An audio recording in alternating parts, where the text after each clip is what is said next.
Hello, my name is Michael Dewan Herrick. I'm a psychotherapist and a life coach with over 40 years of experience, and I'm currently in private practice in London.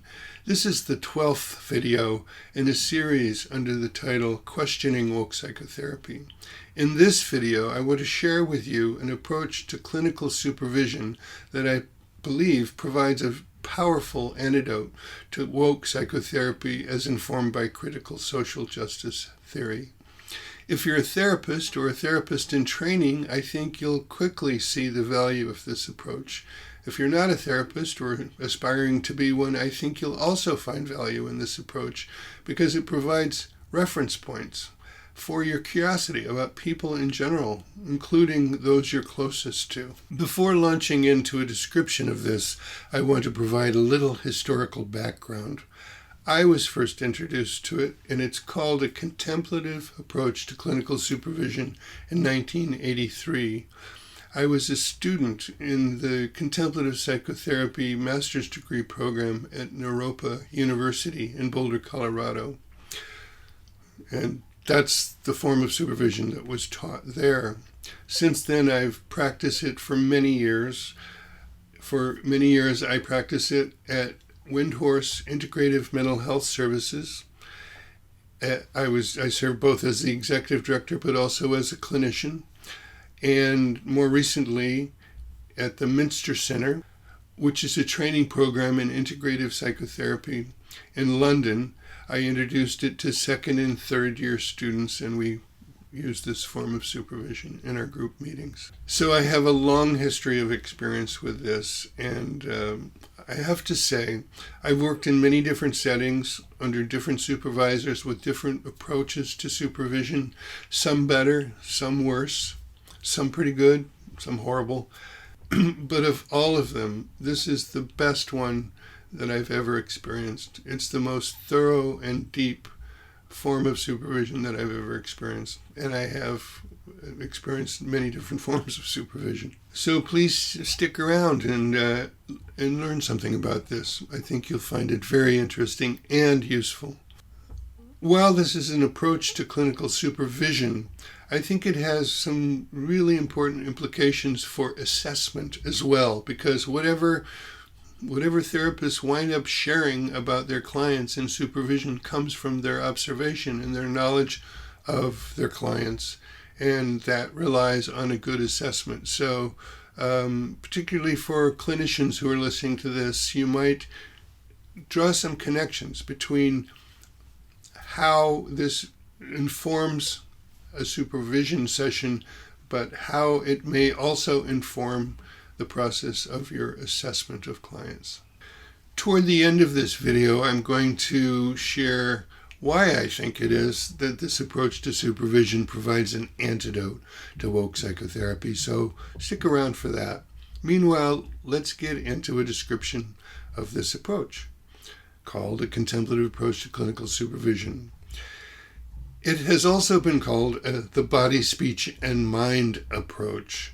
These are three categories within Buddhist philosophy and practice that are considered to be very important. They also happen to correspond to the biopsychosocial model.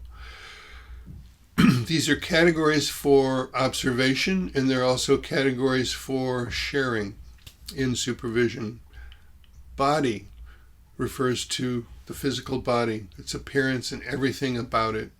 Originally, it also included the physical environment around somebody. So it would be the client's environments that they occupy. Speech refers to literal speech, like what I'm doing right now, but it's not just speech. It's also all of communication and, more expansively, all relationship. That's the speech category. The mind category has to do with subjective experience, everything that happens in our minds. This includes thoughts, feelings, and emotions. Now, over time in practice at Windhorse, we decided to differentiate environment from body as a separate category for observation and description, just because it's so important. We didn't want to lose track of it. Any of our environments, including our clients' environments, are significant in well-being or lack of well-being. So they're really important to pay attention to. So I was first introduced to this in 1983, and 12 years later, with the publication of Ken Wilber's book, Sex, Ecology, and Spirituality, he presented the 4 quadrants of integral theory. And these are very well corresponded to body, speech, mind, and environment. This was very validating and encouraging to me. And further, it provided an expanded notion of what could be included in these 4 categories. Now I want to go into a description of each of these 4 categories. But first I want to say that I've decided to replace the word speech with the word relationships. To me, it just is more obvious that it's inclusive of everything, whereas sometimes the word speech can be confused as just spoken words. So that little adjustment to be mindful of. Before providing a description of what is included in each of these 4 categories, I want to identify 2 fundamental intentions underlying this approach. The first is to evoke the presence of the client as a unique individual. You might think about what a novelist does in creating a character. They provide a lot of details, and at some point that person becomes real in your mind. You can sense them, even though they're fictional. In this case, however, this is not a fictional character. This is a real person. And this is also to say what is not done in these supervision sessions is not to reduce a client to their diagnostic category or reduce them to a set of problems that they're presenting, and nor is it to reduce them to one element of their identity, whatever that is. It's to see them as a unique individual. The next intention is to relax the impulse to generate solutions to the client's problems, but instead maintain an open and curious state of mind in order to learn as much as possible about this person. There will be time for considering problems and solutions, but not in the beginning. In the beginning, it's to gather as much knowledge and understanding as possible. Now I'm going to read off some lists of things that are included in each of these categories. Later, I'll provide some further instruction that makes this really work very well and is important in a group setting for how it's done. But we'll get to that later. For now, just the items that are considered in each category. For body, here are the things that we can include.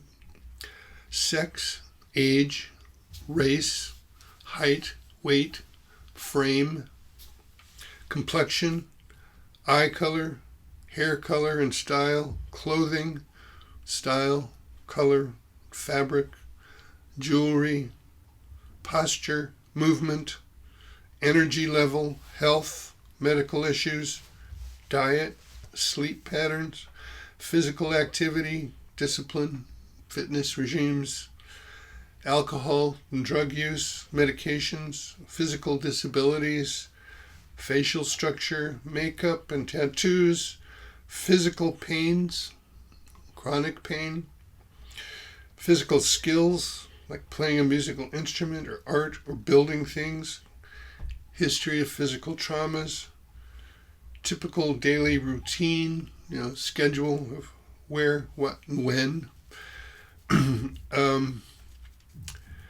You may have noticed there's some items on this list that may seem very almost silly or irrelevant, and the attitude at this point though is that everything is included and we don't know what might turn out to be significant. For instance, I didn't mention fingernails. It may be that if you notice a person's fingernails, maybe they chew them down to the nub. Noticing that might be relevant. Eye color, may not seem relevant, but it goes toward making this person unique and real in evoking their presence. So let's move on to mind. These are aspects of mental life, subjective life. Is this person a concrete or metaphorical thinker? Do they use logic or intuition? Are they dogmatic or flexible in their thinking? How high is their intelligence? What's their fund of knowledge? Are there particular areas that they have a great fund of knowledge and other areas in which they don't? How do they handle surprises in their life? Do they have a sense of humor? Do they have cognitive biases? What's their worldview? How do they generally see the world around them? What's their self-concept? How much self-esteem do they have? How do they consider their identity, including their gender? Are they able to mentalize? If you're not familiar with mentalization, that's simply the ability to think about another person's subjective state. What's going on? What are the intentions and feelings of another person based on their behavior, but also mentalization about their own inner process. Do they have problem-solving skills? What are their moods? What's their baseline mood? Emotional experiences? What values do they hold? Religious and spiritual beliefs? What's their decision-making process like? What's their conception of cause and effect relationships in their lives? Do they have a way of thinking about what a human being is? And if there is any purpose to being human, particularly themselves? I think this is I'm going to highlight this one. I think this is really important. What does the client think their purpose in life is? Or do they have any idea? And also, I think what's good to do, I almost always do this, rather than come with my ideas based on my study of psychology of what causes their problems and what might lead to their resolution, I inquire, what does the client think is the cause of their problems? What do they imagine might be the means for resolving those problems? I think that's important to know. Okay, let's move on to speech, or as I said, I'm going to call this relationships. But let's start with the speech aspect. These are things we can notice about the client and share in supervision. Their actual voice, the volume, the pitch, the tone, the variability of volume and tone. In other words, is there a music in their voice or is it flat? Do they articulate their words clearly? Is there a rhythm or a pace in their speech? Do they talk really fast, really slow? Are there gaps in their speech? Is there pausing? Is there silence, or is it continuous? And do they have an accent, a regional accent or a national accent? And then we can consider relational patterns. Do they tend to be passive, aggressive, or assertive? Do they have secure or insecure attachment style? What's their sexual life like? Are they more individualist or more collectivist in their orientation to relationships? How are their social skills? Or do they have social phobia or social awkwardness? What's their capacity for intimacy, trust, and empathy? And actual relationships, people in their lives. What's the composition and the dynamics of their family of origin and their extended family? If they have a partner or a family now, what's happening there in their family? Do they have children? Friendships and social network. Is this person well connected or isolated? In terms of work life, co-workers, bosses, supervisors, colleagues. I think pets, animals, is also a good one to include. I know for many of my clients, their pets are one of the most significant relationships they have. Also, what groups and memberships and affiliations do they have? And beyond this category, and this is what integral theory included for me, is that it also extends to the cultural milieu that the person is embedded in. What are the cultural beliefs and practices and values that they're immersed in? Do they have religious beliefs, practices, and values? Might they have conflicting cultural memberships? I know for some of my clients who are second-generation immigrants to the UK, coming from Asian countries, they have membership within the culture of their origin, but they're also gaining a sense of membership in a Western culture, and sometimes there's a tension between these two. And also, cultural membership includes a cultural narrative or a cultural history. So there's a heritage that is received, which also can be part of this category. Okay, the fourth category, environment. I tend to think of this in a few different categories. Home, work, leisure. We might include city or town, and transitional environments. So, what are the qualities in these environments? For instance, home environment. Where does the client live? Do they own their home? Are they renting? How large is their home? Is it clean? Is it orderly? Is it equipped? Is it safe? Have they created a sense of comfort and beauty in their home or not? Home will also include neighborhood, the location. What is around the home? Is it a pleasant neighborhood? Is it safe? Is there a park? Is there not? Is it noisy? Is it quiet? What are the qualities in that environment? And all of these qualities can be seen in a work environment as well. Where is the work environment? Is it a cubicle? Is it an office? Is it, what's the arrangement physically at work? Are there fluorescent lights? Is there air conditioning? Is it noisy? Is it busy and chaotic? What's going on in that environment? And leisure environments. Where does the client go to enjoy themselves?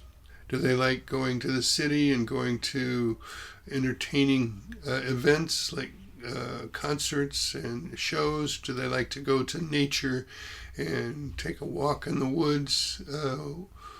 What kind of environments does the client seek out?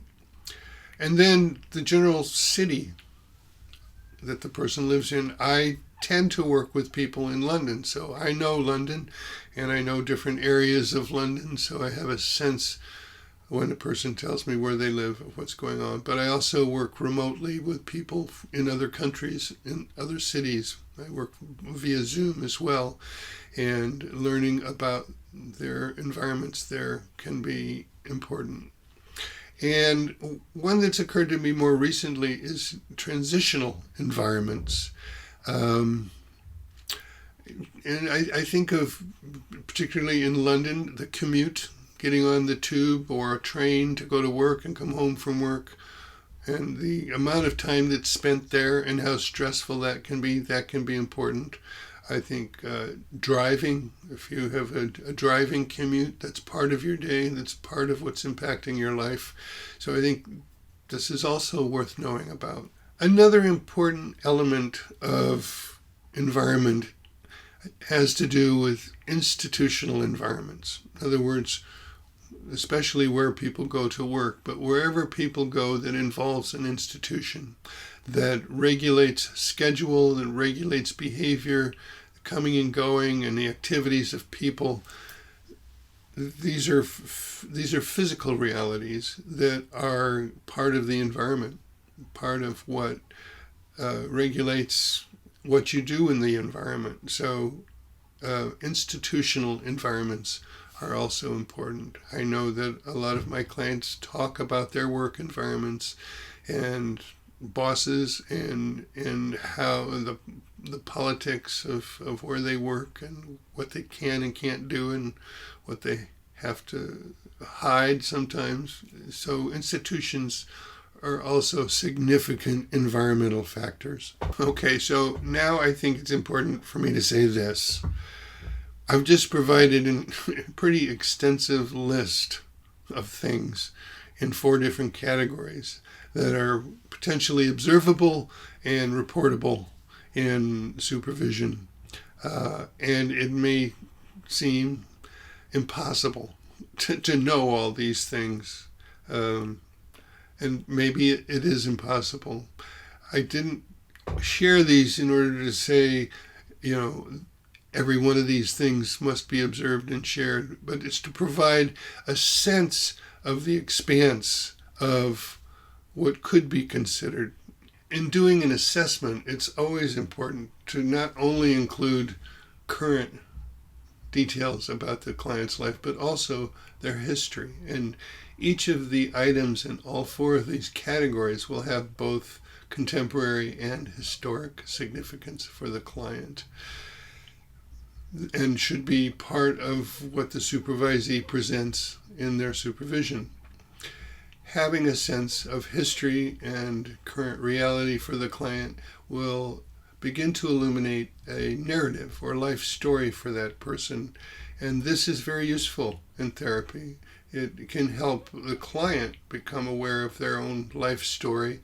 And at some point, therapy may be about facilitating or supporting the client in making a change, at least in part of their narrative, and having more authorship of where their story goes next. So now I want to provide some of the further instructions that I said I would provide about how this supervision works. When the presenter, the supervisee, is sharing their information about these 4 areas of body, mind, relationships, and environment about the client, they're encouraged to give attention to their own experience in these 4 areas in relationship to the client. What goes on in their mind, what goes on in their body, what's happening for them in the therapeutic relationship. And this is to really acknowledge that they're engaged in a relationship that's affecting them as well. And what is happening for them is part of what the supervision is about. And for the group listening to the presenter, there are also instructions, basically to rouse a sense of alert and relaxed state of mind or mindfulness, to give attention to what the presenter is saying, but not just what they're saying, but how they're saying it. Do they seem tense or relaxed, confused, clear, high or low energy? Do they seem speedy or plodding? Do they seem connected to what they're saying or disconnected? And in addition to that, to bring attention to their own state of mind, their own body. What thoughts and feelings are happening for them? How are they feeling in their own bodies as they're listening to the presentation? And none of this is to be judgmental, but it's to be curious. Like, if the client's presence is evoked in the room and people are responding to that, that's significant. Additionally, and this is a lot of instructions, but if you can manage it, in addition to those other things, group members who are participating in this can also bring their attention to each other. How do other people seem to be reacting? What's the quality in the room itself as the clients being evoked. It's considered to be best if the presenter can complete their description of each category before being interrupted with questions or comments. So for instance, if body has been described, there could be a time when participants could ask clarifying questions. What did you mean by this or that? Or an invitation for the presenter to elaborate on something or that they said, or elaborate on something that they may have not included in their description. When the whole presentation is done, at least at Windhorse, what we did was that was the time for a full engagement, and all kinds of comments and questions could arise. Whatever one noticed, if you remember the initial instructions about what to pay attention to, those things can be shared. I noticed this or I noticed that about the client. I noticed this or that about your presentation. This is what was happening for me. I was feeling anxious or worried, or I was feeling angry or confused, whatever. Or I noticed the room in this way. This is a time to bring these things out and have them up for exploration. While these 4 categories are conceptualized separately and the instructions are to present them separately, people have different styles around this, and it doesn't have to be rigid. You can wander in and out a bit of each one, and that's okay, as long as somewhat of a description of each category is included. I think this also points out that while these are a convenient conceptual tool, they're all intimate related. Each one of these categories has implications for others, connections to others. They're intimately related. So it's a bit artificial to separate them, and not helpful to rigidly separate them. Just a point there. In the Naropa Contemplative Psychotherapy program, there's a very important concept they call exchange. And this is the human capacity to pick up on, receive, and resonate with other people's experience. There's a concept within Western psychotherapy called projective identification, which is a form of counter-transference in which the therapist picks up on the client's experience, and it's reflected in their own thinking, their own emotions, and sometimes their own behavior. It's a mirror of what the client's experiencing. More recently, neuroscience has discovered the presence of something called mirror neurons in the human brain, which are a way that our brains echo or mirror another person. Now, I don't want to get into a detour about that. If you're interested, you might look that up and read about it, but it gives a little further credibility to this idea that we exchange experience with each other. It goes both ways. We pick up on and feel, to some degree, what the other feels. It's this concept, this experience, that helps to make some sense for why the presenter or the participants would talk about their own experience when hearing about the client, when the client's presence has been evoked, what happens for other people. It's not just about their experience. It may be, as in always, but it may be a clue about the client's experience. How we experience a full, vivid description of somebody, what that evokes in us, might tell us something about what it's like to be them. For those of you who by now may begin to feel a little irritated or anxious about how this is not leading to a diagnosis and the formulation of a treatment plan and a set of interventions that actually help the client, I want to say this is just the beginning. This is where to start. There is a time for making a formulation, if not a diagnosis, about the client's dilemma in life. There is a time to generate a plan about how to intervene or how to actually be helpful. That's part of the therapy. It's not to sit around and gaze at one's navel in a useless way.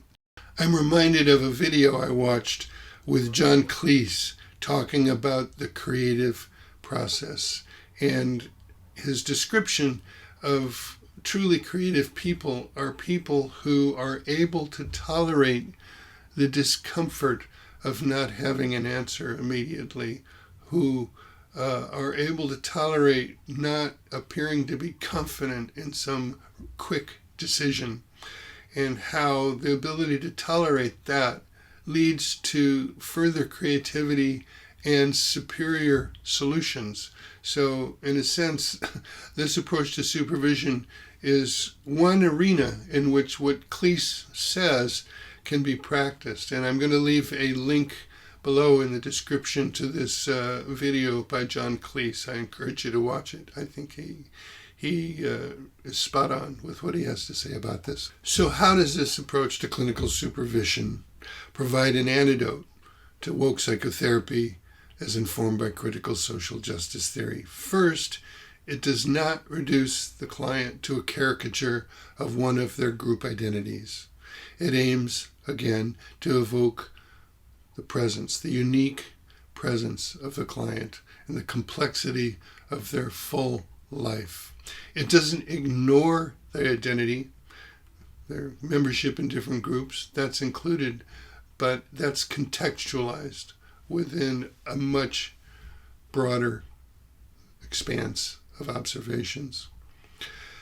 Secondly, and importantly, it's not constrained by the therapist's political ideology, nor the ambition they may have to enact that through therapy in terms of activism. In fact, this approach to supervision would hold any theory, including psychological theories, lightly. The aim is not to demonstrate one's clinical brilliance in terms of theory and practice. The fundamental aim is to make a human connection with a client. Any perspective or theory might turn out to be useful, but if they're employed like a cookie cutter, they're bound to miss the particular circumstances and needs of any given client. Issues of racism, sexism, homophobia, prejudice, or discrimination of any kind can be recognized and addressed, but they're not to be assumed, and an assumption of them is not allowed to hijack therapy unless these are issues that are relevant to the client and it's in their best interest that they be addressed. Supervision from this point of view is not about educating the therapist on how to look for or insinuate political issues into therapy, nor is therapy an opportunity for therapists to virtue signal their own political correctness. Psychotherapy is not a place to encourage victim mentality, nor is it a place for therapists who may happen to be identified as part of an oppressive group. For instance, a heterosexual white male. It's not a place for them to confess their shame and complicity in the oppression of others. It's also not a place to evoke a sense of shame or guilt in clients who may happen to belong to so-called oppressive groups. It's a place where there should be an open mind and an open heart and an open invitation to all who come looking for help, including Trump supporters, including those who hold political views that the therapist does not agree with. I'm going to leave a link below for a paper that was written many years ago about the contemplative approach to clinical supervision. It was published in the Naropa Journal of Contemplative Psychotherapy. And it was written by one of my instructors. Her name was Bonnie Rabin. Bonnie has passed since then. But it was co-written also by Robert Walker, who's still a very good friend of mine. And if you have an interest in reading more about this, I invite you to check out that link below. But that's it for now. If you enjoyed this video, please give it a like, subscribe to my channel, hit the bell for notifications, leave me comments, please share this video with friends, pass it along. And until next time, I wish you well, take care of yourself, and I hope to see you in the next video. Bye-bye.